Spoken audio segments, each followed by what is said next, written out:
好善於或者唔喜歡啊，表達自己嗰個情感嘅，會覺得其實佢都係好難過啊！佢都係一個唔係硬崩崩嘅人，唔係淨係睇數字。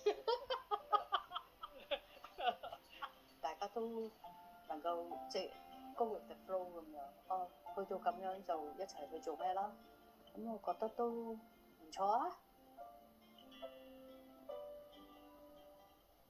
電腦唔好講啦，電腦呢啲整過好多次啦。電視我有整。我想問最耐，你屋企用得最耐嘅電器？呢個應該係啊，就我諗30年都有。94年就係大過我喎。94年30幾年。